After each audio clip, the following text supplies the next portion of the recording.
This year marks the 80th anniversary of the United Nations and the system built around it. And yet, as we can all see, this international order that has been built after the Second World War has been undergoing tremendous pressure test, if I can put it this way.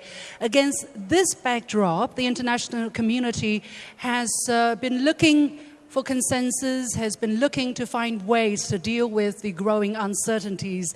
And China most recently proposed one more initiative to the international community. I'm sure you all know what I'm talking about, which is the Global Governance Initiative proposed by Chinese President Xi Jinping. It emphasizes sovereign equality, it emphasizes international rule of law, multilateralism, people-centered development, and a focus on real results, on pragmatism. In this context, what's going to be the role of media? How can media help fill in the deficit in global governance? And what can we do more when we put our efforts together? Ladies and gentlemen, welcome to this very special edition of The Point with me, Liu Xin, coming to you from Xi'an, the ancient capital of northwest China's Shanxi province. I'm so delighted to be joined on the set by a line of extremely impressive speakers from different parts of the world. They are Adrian Wells, Managing Director of ENEX, Ahmed Al Alawi, Editor-in-Chief of Al-Ain News, Irfan Junaidi, Editor-in-Chief of Antara News Agency from Indonesia, Leonardo Attuch, Founder and CEO of Brasil 247, and last but not least, Najib Gouiaa, CEO of MediaCity Mauritius and Global Affairs TV Network. Gentlemen, the warmest welcome to all of you. So, I'm going to throw one common question to all of you, and then I'll come to you for some individual follow-ups. The overall question, of course, is how do we fill the gap and the deficit in terms of global governance? And because China recently proposed this GGI, so people are talking about it. What is your view? What is the state of global governance at this moment and the role of media? Mr. Wells, may I start with you? How do you look at the current state of global governance and the role of the media in this very changing, very much shifting global landscape? Well, thank you. Speaking as a media person and from the global north, so I feel a little bit ganged up upon here in the meeting of the global south. But it's great that we have this new initiative because things are not good. We have the institutions which were all built after the Second World War, United Nations, various other treaties which, of course, are meant to protect all of our freedoms and security and territorial integrity. And yet, whilst we have those institutions, we don't really have a lot of fantastic performance from those institutions, I think, at the moment. I mean, if you just look at what we have going on right now, we have just had a really horrific 2 years of war and conflict in Gaza, which is still not secure. We've got a really terrible situation in the Sudan with a militia group causing all kinds of mayhem in the south of the country. We've had conflicts in Myanmar and other conflicts which we could also get into. And in the face of those activities, we've got some very strong press releases from the institutions, but really not much action to do anything about them. And I think, speaking as a media person, really our role in this, traditionally what we would normally have said is that the media's role is that sunlight is the best disinfectant, as we say. It's our job really to shine a light on these conflicts so that other people in authority, whether that's other governments or institutions, can then be spurred on to do something about it. And really, I'm not sure that this phrase that we've had in the past about sunlight being the best disinfectant really holds much water now, because... Sorry, which sentence? Sunlight is the best disinfectant. The idea that, if you can highlight problems, if you can report from the field, if you can really show what is happening to people, then something will be done. And it's the something will be done bit that we're missing. maybe our partners from the Global South can do a better job than we've been doing from the Global North. Yeah, that's exactly why we're here. And good that we have you here, because we didn't want to target the Global North. We want to engage the Global North, but we want to pull in the energy and the thinking, the ideas from the Global South. Let me go to Mr. Al Alawi. From your perspective, from the Arab countries' perspective, how do you look at the Global Governance Initiative? And do you think the media can play a more proactive role in terms of not just reporting on global governance stories, but also play a bigger role in helping change things maybe? أولاً أنا سعيد جداً بتواجدي معكم. طبعاً مثل ما ذكر. I'm very glad to attend today's forum. And just as the host and the guest just said, and at the current world, there are a lot of the crisis, conflicts, and hostile issues going on. And we talk about the GGI, and the Global Governance Initiative is a very important initiative and can reshape the global governance landscape and also make the world more just, fair, and transparent. It emphasizes on the diversification of civilization, mutual understanding. These are very important principles that actually allowed us to build our current world and society. In UAE, we also have very vivid cases in line with the Global Governance Initiative. We also very much emphasize on social harmony, cultural diversification, and also equality and justice. Right now in UAE, people can work and live together in a harmonious way. I believe media can play a very important role in this process. It can emphasize our identity, our citizenship, and also emphasize on equality and also that mutual understanding and reconciliation among different religions. And the UAE also attached great importance to the overseas compatriots living in the UAE. We believe that the Global Governance Initiative is an initiative with great prospects. It's a very promising initiative that can enhance people-to-people understanding. Thank you, Mr. Al Alawi. I see, and you see immediately when we sit down and talk about our perspective, we start to learn more about this world, which is extremely helpful. I'll come back to that in just a moment. Let's move on to our next speaker, Mr. Irfan Junaidi from Indonesia. I understand you probably have very similar slightly similar situation in Indonesia. You have a very big population, 285 million, and also multicultural, multi-ethnicity. What is Indonesia's thinking in terms of global governance reform and improvement? Have you made any concrete feedback to the proposal that China has made, and why? Okay, thank you very much for the opportunity to share our experience to deal with this kind of issues. Actually, I'm in Indonesia with more than 250 million populations. The keyword about social and public centers, injustice and equality is also something very important to spread out, and this voice is also become our concerns. And today we can see that imbalance narrative information in the words is really happens. So I think this initiative is very important for us to make the stories and information in the words become more balanced between global south and global north. It's not like a dichotomic side that we should discuss here, but I think imbalances is our concern here to be discussed. So this moment is very important for us to not only strengthen our collaborations, but to do the same action and to make and build our same vision in the future to make this global governance become more equal, become more balanced.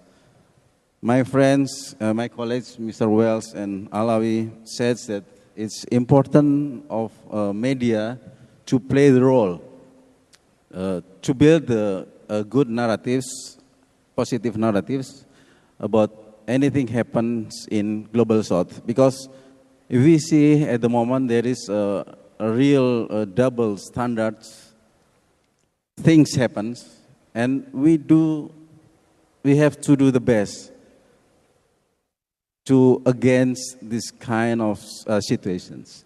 I think media is playing a very important role to build good and positive narratives in against the imbalance and double standards situations. Thank you, Mr. Lin. Thank you, Mr. Junaidi. Yeah, you raised very important keywords, very important challenges. I hope in this very limited time we can shed some light in probably where to go. I want to go to Mr. Attuch from the Brazilian perspective. Brazil, also a very important country in the Global South, part of the BRIC, part of, the very strong aspiration for global governance reform. But we are faced with challenges, for instance, AI, right? New technology. With the AI charging ahead, are Global South countries being at a greater disadvantage or not in terms of building the balance in global narrative? Well, thanks. It's very good to see you face to face because we were together 2 weeks ago online and it was 2 a.m. in Brazil, but now it's much better. Well, I think AI is not a risk for our countries, and I like to see AI, as President Xi Jinping says, as a common good for humanity. By coincidence, here in China this time, this is my fourth visit to China, we signed an MOU with a Chinese company about AI. And it was about, AI for translation and also for journalism. And the intention in the future is to create an AI lab for journalism. And just after this, I opened discussions with public universities in Brazil and also institutions that might be interested in this. Well, I also believe, I agree with all my colleagues about the importance of GDI. I would say also that Brazilian foreign policy is very similar to the Chinese foreign policy if you take the statements from our minister and also from Celso Amorim, who was the former minister. It's almost like Brazil and China were writing the same documents, the same papers, the same statements on many issues. Brazil is hosting this week the COP30. It's very important to say that. China has a very big representation there. And we have the same goals, to have a more sustainable development, fairer world situation. And GDI is arriving in the right time because the old order is collapsing. And that I just would like to add that I'm afraid that Latin America could be at risk and become the new battlefield in this law of the jungle, especially when we see what's going on in Venezuela. So I would like to raise this concern also. I think that's great that we have Latin American voices today and also engaged in part of the collaboration mechanism. Unfortunately, we're speaking English, which, there is a slight language barrier. I don't know how strong, but that seems to be a factor. But I'm sure our messages can reach them. Another very important area is, of course, African countries. And I go to Mr. Gouiaa. I understand you're developing a broadcasting center dedicated to Africa. So underrepresentation in the global governance picture is a long topic, right? It's a time-honored topic, and there has been changes, but not as much as people wish to see it. So how do you look at the significance and the timing of China's GGI, and what can media do more in order to make some real changes? Oui, absolument. Moi, je pense que ça répond au contexte actuelle, il est clair que depuis des décennies, il y a un déséquilibre dans l'ordre de l'information mondiale. For years in the international order, I think the global South really need to do a lot in order to catch up with the global North so that we can have better communication, we can create a better balance, whether it is a balance within the global South or between the global South and the global North. Now, I think for all these initiatives that were proposed,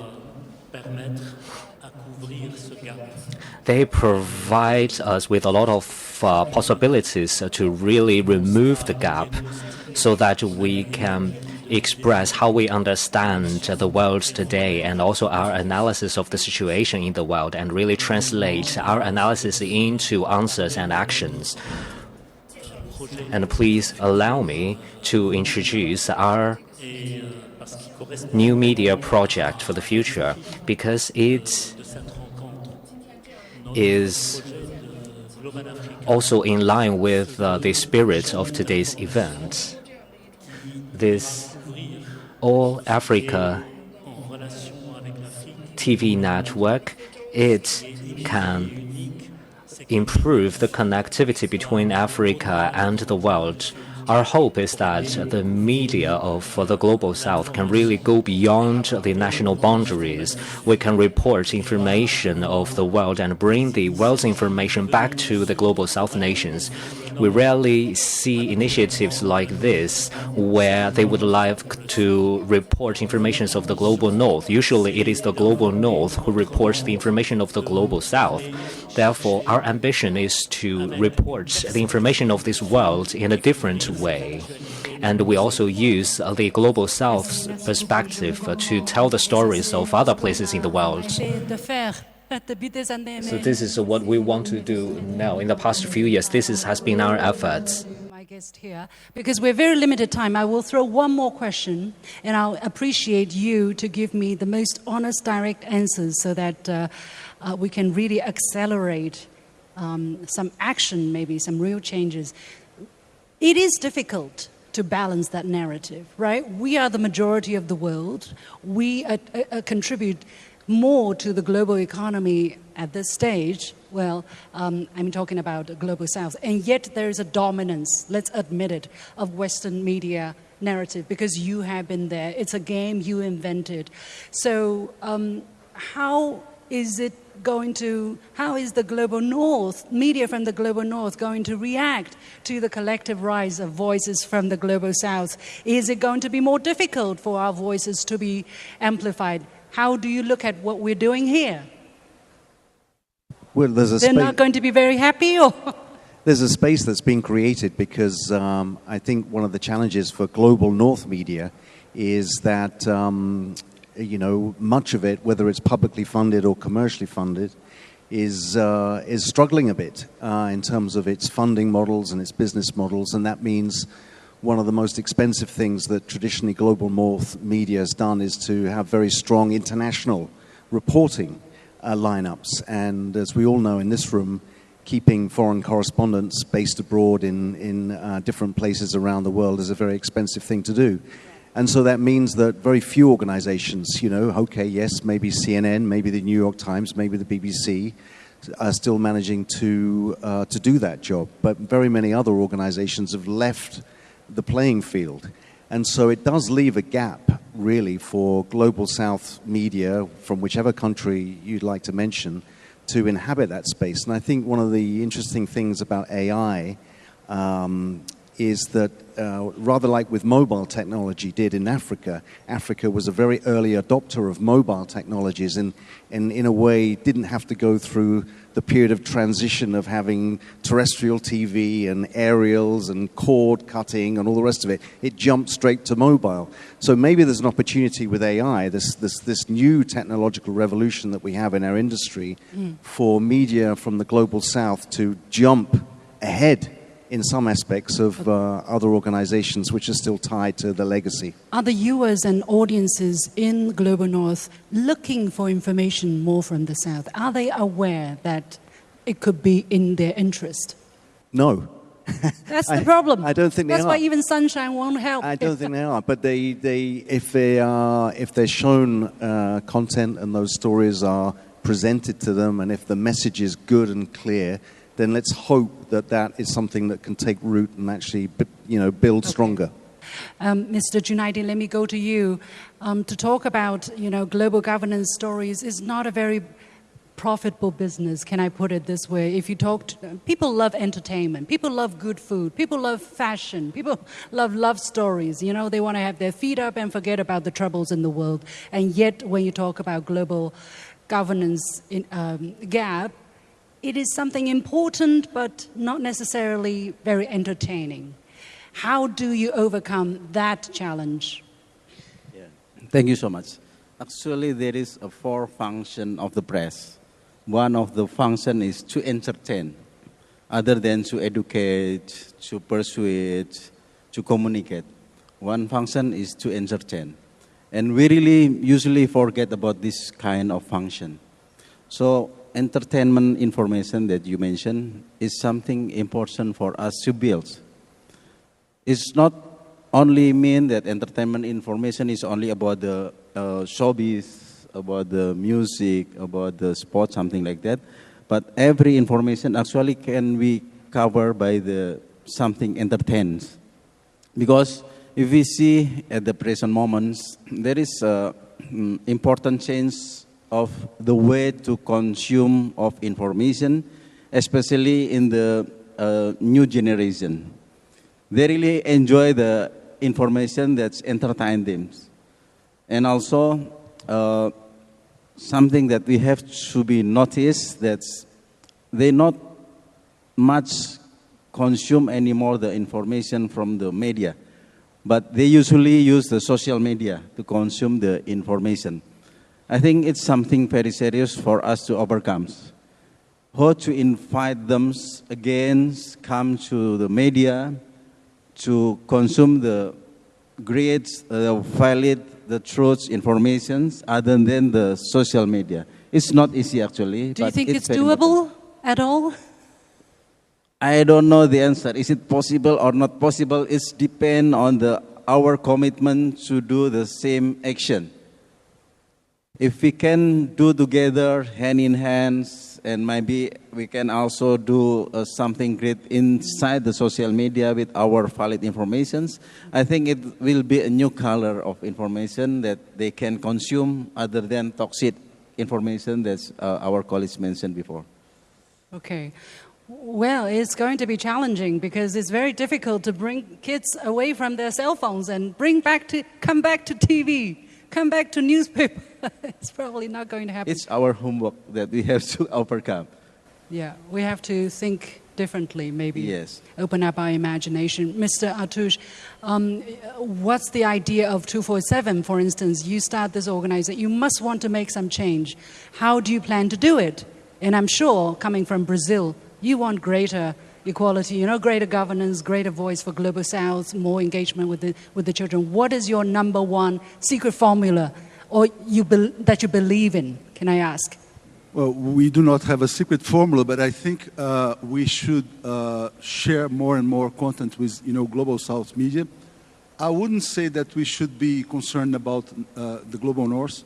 We should replace their information to our information.